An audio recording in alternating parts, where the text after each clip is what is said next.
ဒီနေ့မှာတော့အာရှပစိဖိတ်ဒေသမှာစစ်ရေးတင်းမာမှုတိုးလာနိုင်တဲ့သတင်းတစ်ခုကိုတင်ဆက်ပေးတော့မှာဖြစ်ပါတယ်ခင်ဗျာသတင်းဆောင်ရင်ရုပ်သံလိုင်းမှာကြိုဆိုပါရစေနောက်ဆုံးရသတင်းများကိုတင်ဆက်ပေးတော့ပါမယ်ခင်ဗျာအမေရိကန်နိုင်ငံနဲ့ဖိလစ်ပိုင်နိုင်ငံတို့ဟာထိုင်ဝမ်နီးမှာရှိတဲ့ဖိလစ်ပိုင်ရဲ့မြောက်ဘက်အကျဆုံးကျွန်းဒေသဖြစ်တဲ့ဘာဒါနီစ်မှာအန်တီရှစ်မစ်ဆယ်စစ်တန်မျိုးကိုတက်ဆင်ပြီးတော့စစ်ရေးလေ့ကျင့်မှုတွေပြုလုပ်ခဲ့ပါတယ်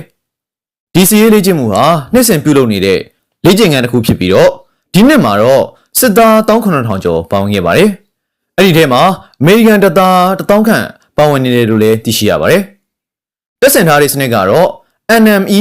SIS Missile System လို့ခေါ်ပြီးတော့ဒါဟာမြေပြင်ပေါ်ကနေပြီးတော့သင်္ဘောတွေကိုတိုက်ခိုက်နိုင်တဲ့အလိုလျောက်ထိန်းချုပ်နိုင်တဲ့ missile စနစ်တစ်ခုဖြစ်ပါတယ်။ဒီ missile ဟာကီလိုမီတာ185လောက်ထိပစ်နိုင်ပြီးတော့လူမပါဘဲအဝေးကနေထိန်းချုပ်နိုင်တဲ့နည်းပညာအသစ်လည်းဖြစ်နေပါတယ်။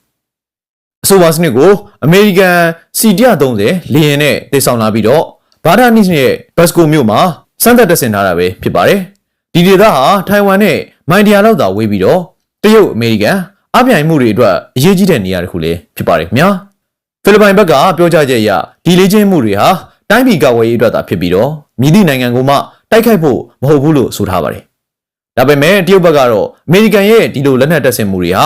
ဒေသတွင်းတင်းမာမှုကိုပုံမမြင့်တက်နိုင်တယ်လို့ဝေဖန်နေပါတယ်ခင်ဗျာနောက်ထပ်အရေးကြီးတဲ့အချက်တစ်ချက်ကတော့ဖိလစ်ပိုင်အစိုးရဟာထိုင်ဝမ်မှာစစ်ဖြစ်လာမယ်ဆိုရင်မိမိနိုင်ငံသားတွေကိုအရေးပေါ်ပြန်ခေါ်ယူဖို့အစီအစဉ်ပြင်ဆင်ထားတယ်လို့လည်းသိရပါတယ်ဒီဖြစ်ရပ်ကိုကြည့်ရင်အပြင်အမေရိကန်နဲ့မိဘနိုင်ငံတွေဟာထိုင်ဝမ်နဲ့တောင်တရုတ်ပင်လယ်ဒေသမှာစစ်ရေးပြင်ဆင်မှုတွေပုံမတိုးမြင့်လာနေတာကိုတွေ့မြင်ရပါတယ်ဒါကြောင့်အနာဂတ်မှာဒီဒေသဟာနိုင်ငံကြီးတွေကြားအရေးပါတဲ့စစ်ရေးတင်းမာမှုဗဟိုချက်တစ်ခုဖြစ်လာနိုင်တာပဲဖြစ်ပါတယ်ခင်ဗျာယခုလိုမျိုးနိုင်ငံတကာသတင်းစုံလင်တွေကိုတင်ဆက်ပေးသွားမှာမို့ follow လေးလုပ်သွားပေးကြပါဦးခင်ဗျာအားလုံးကိုကျေးဇူးအများကြီးတင်ပါတယ်ခင်ဗျာ